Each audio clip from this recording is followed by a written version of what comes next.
Bueno chicos, como pudieron ver en la sesión anterior, hablamos sobre el tema del el ecodiseño, y hablamos también de que en el ecodiseño, digamos que el ecodiseño son los principios y que el resultado final de la implementación de esos principios de ecodiseño es el ecoetiquetado.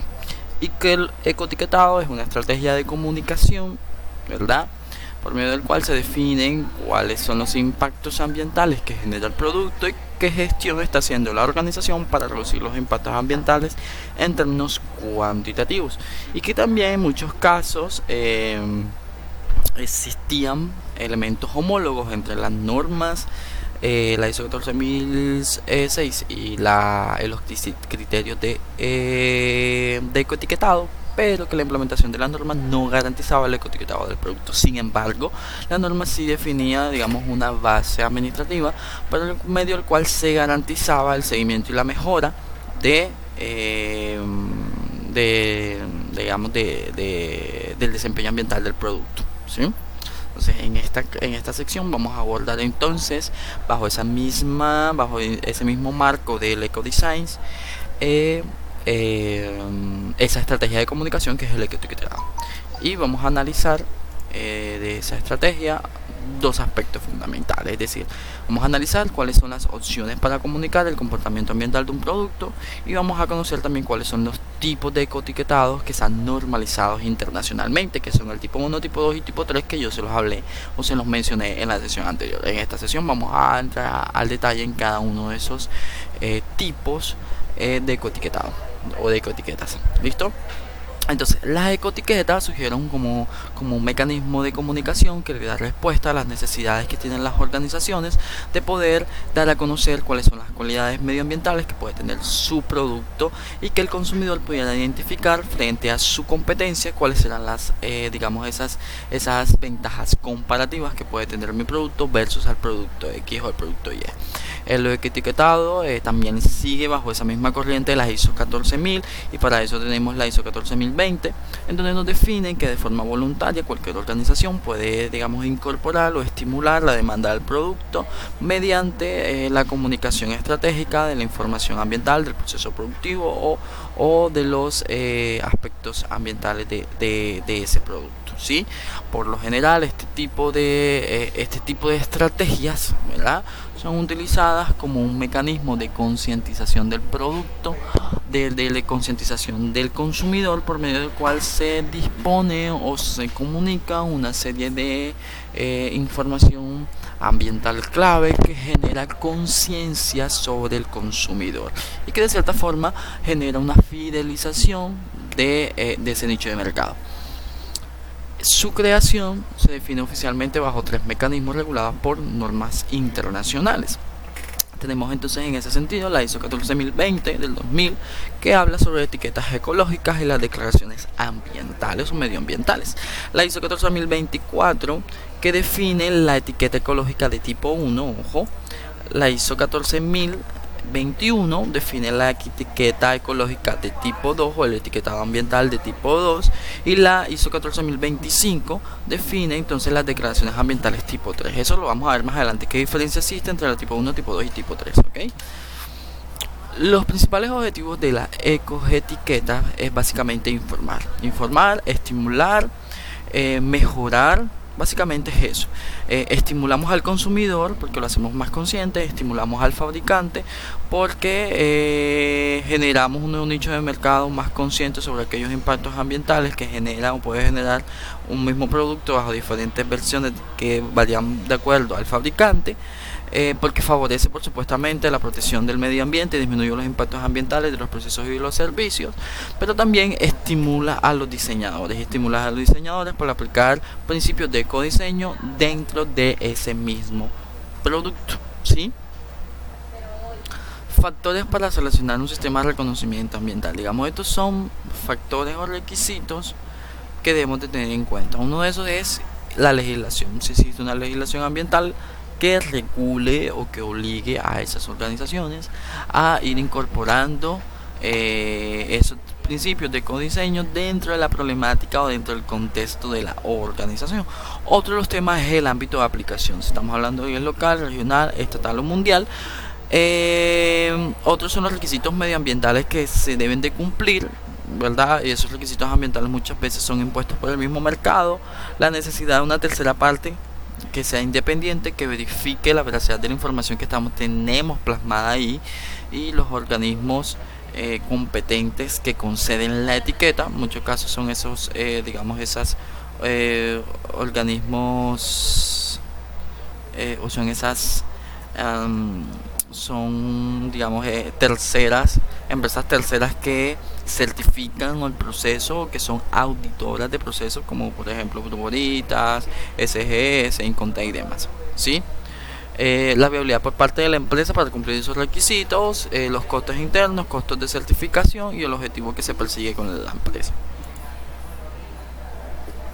Ahora sí, vamos a hablar del ecoetiquetado. El ecoetiquetado ecológico, como lo pudieron ver, tiene 3 categorías. La categoría tipo 1, ¿verdad? Bueno, hay que tener en cuenta que el etiquetado el etiquetado ecológico es un sistema voluntario. Es un tema netamente voluntario, así como los sistemas de gestión, que una vez que ya lo implementa se convierte en una cabeza de fuerza, es decir, se convierte en un requisito a cumplir. El ecoetiquetado lo que hace es que califica ambientalmente el producto, y para eso pues objetivamente pues tiene en cuenta el análisis de ciclo de vida o el enfoque de ciclo de vida. ¿Cuáles son las características del ecoetiquetado tipo 1? Pues programa voluntario, multicriterio y desarrollado por una tercera parte. Indica que un producto es preferiblemente para el medio ambiente en función de consideraciones basadas en su ciclo de vida. Hay criterios ambientales establecidos por categorías de productos con límites alcanzados y fijos. Hay cumplimiento por parte del solicitante de la legislación ambiental, se debe tener en cuenta la aptitud para el uso. Hay una revisión periódica de los criterios y el proceso de decisión es transparente y participativo de las partes interesadas. El ecoetiquetado tipo 1, digamos, es el más riguroso. ¿Por qué es el más riguroso? Porque el etiquetado tipo 1 se da de forma participativa y democrática. El ecoetiquetado tipo 1 necesariamente requiere una evaluación multicriterio, donde es necesario una tercera parte que realice el proceso de verificación para ver qué tan,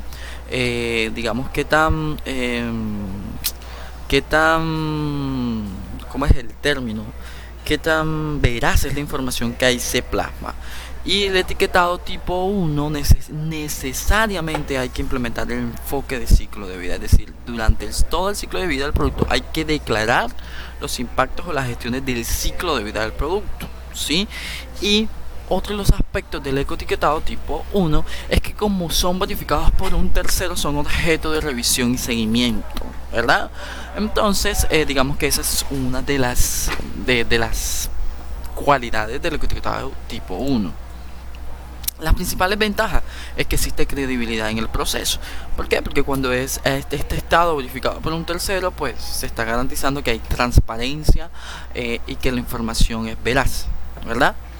Se emplean métodos científicos, es muy importante, ¿verdad? En estos temas de ecoetiquetado, como el etiquetado tipo 1, necesariamente tenemos que abordar el enfoque de ciclo de vida. Para poder implementar ese enfoque de ciclo de vida hay que emplear métodos científicos, y existe una metodología específica que es la metodología de la ACB, y existen unas metodologías testadas internacionalmente, que es la ISO 14046, que ya vimos en la clase pasada, que nos define que existen 4 fases para poder implementar el análisis de ciclo de vida, y que hay que hacer un conjunto de pasos que nos conlleven a.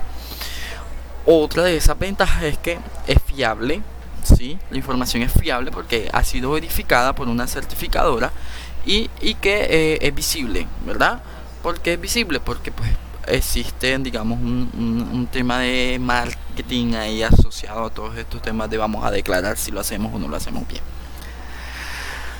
Otra de las ventajas es que se acompaña con otras herramientas, como son los sistemas de gestión ambiental, ¿sí? Como ya lo vimos en la sección anterior, el tema del ecodiseño se puede integrar bajo ese sistema de gestión ambiental porque poseen términos homólogos, posee la misma estructura, es la misma casa matriz, y digamos que se guarda mucha relación. Otro de esos aspectos es el tema de la compra verde. La compra verde es igual al tema de ecodiseño, simplemente que está asociado no al diseño del producto, sino a la adquisición de materias primas. Es decir, o de insumos. Vamos a definir unos principios o unos criterios para adquirir materias primas, insumos o equipos. Por ejemplo, si yo soy una empresa manufacturera que voy a hacer reconversión tecnológica en mis procesos productivos, bajo ese principio de compra verde o de compra sostenible, yo defino que uno de los criterios criterios de elegibilidad de esa materia, de ese de ese equipo va a ser la potencia, por ejemplo, y que otro de esos criterios de consumo sostenible va a ser el consumo hora trabajada, no sé, o que otros criterios van a ser, por ejemplo, que las materias primas no sean peligrosas no se consideren después RESPEL. Otro de los consumos va a ser el tema del rendimiento en tiempo de producción versus consumo de energía, o no sé, digamos que en ese sentido son aspectos que la organización define para poder, digamos, garantizar de que las adquisiciones, llámese materias primas o llámese insumos o llámese equipos, durante su operación o durante su uso no van a generar riesgos a la salud pública o a la sociedad en general o al medio ambiente a través de la materialización de impactos ambientales que puedan ser significativos, ¿sí? Entonces, bueno, aspectos claves.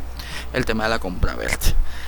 Bueno, y los criterios de ecoetiquetado que pueden emplear equipos, ¿verdad? Porque todos estos temas, digamos, guardan relación con lo que nosotros estamos hablando. Porque, bueno, si compramos insumos que no son amigables con el medio ambiente, pues no vamos a poder implementar los principios del ecodiseño. ¿Sí me hago entender? Y si no existe un soporte administrativo bajo un sistema de gestión ambiental, pues no lo vamos a poder operacionalizar. Entonces, digamos que es muy importante que tengamos en cuenta esos dos aspectos. Aquí tenemos, por ejemplo, ejemplos de ecoetiquetas tipo 1 más conocida. Entonces tenemos la etiqueta ecológica de la Unión Europea, que es el Ecolabel. Tenemos entonces la ecoetiqueta holandesa. Tenemos entonces el Environment Shows de Nueva Zelanda, el Environment Shows de Australia, tenemos el Ecomark de Japón, tenemos la ecoetiqueta húngara de Hungaria, la ecoetiqueta Francia de Francia, el Ángel Sur de Alemania, el Cisne Blanco de los países nórdicos, que son, digamos, ecoetiquetas de tipo 1 que necesariamente tienen que ser verificados por un tercero y que lo que buscan básicamente es que la información que ahí se plasme, bueno, primero aborde el enfoque del análisis del ciclo de vida y que esa información sea veraz y pueda ser verificable, que para eso pues necesariamente se implemente el método científico para poder llegar a esos resultados, ¿sí? La etiqueta de tipo 1 más conocida es la etiqueta ecológica europea, que es esta que está aquí, que es Ecolabel, ¿sí? Esta pues promueve productos que puedan reducir los efectos ambientales adversos y que pues, esta debe ser auditada o verificada para que pueda cumplir con esos requisitos. Si ustedes quieren conocer un poco más sobre la ecoetiqueta, se me traba la lengua, se pueden meter a este sitio web www.ecolabel.eu, que pues, es aplicable a toda la Unión Europea, y ahí vas a poder conocer un poco más de información. Bueno, aquí tenemos entonces la tabla de grupos de productos que son reglamentados, o sea, productos que pueden ser sujeto de ecoetiquetado, ¿sí? Y tenemos entonces grupos y subgrupos. Entonces tenemos esto según lo que define entonces la etiqueta ecológica europea, ¿sí? Entonces, digamos que está bricolaje, pinturas y barnices, electrodomésticos, calentadores, bombas de calor, equipajes electrónicos, ordenadores personales, ordenadores portátiles, televisores, equipos de imagen, jardinería, todo lo que tiene que ver con enmienda de suelo, sustrato de cultivos, en el tema de lubricantes, todo lo que tiene que ver con lubricantes, muebles de madera, otros complementos del hogar tales como colchón, inodoros, orinales, grifería, productos de cuidado personal, como productos de higiene absorbentes, como cosas que se aclaran, productos de limpieza como detergentes, lavamanos, jabones, champús, acondicionadores, productos de papel, todo lo que tiene que ver con derivados del papel, sean papel de copia, papel gráfico, papel prensa, papel tabú, todo lo que sea derivado de la celulosa, ahí va. Recubrimiento de suelos, revestimiento de maderas, textiles y zapatos como calzados, productos textiles, ropa, chaquetas y demás. Y servicios como el tema de servicios de alojamientos turísticos, que tiene, digamos, un sello verde muy específico, y en Colombia también tiene un sello, unos criterios de sostenibilidad muy específicos que ya están, digamos, legislados y que en Colombia pues ya son de obligatorio cumplimiento, ¿sí? Entonces, existen otras etiquetas que son las etiquetas semitipo 1, que más o menos ahora la vamos a hablar. Vamos a darle cierre entonces a esta tipo 1 bajo el enfoque de la ISO 14024. Y ahora en la segunda sesión vamos entonces a hablar de las etiquetas ecológicas semi tipo 1. Digamos que son muy similares, pero hay algunos criterios que son un poco más flexibles que vamos a analizar al detalle.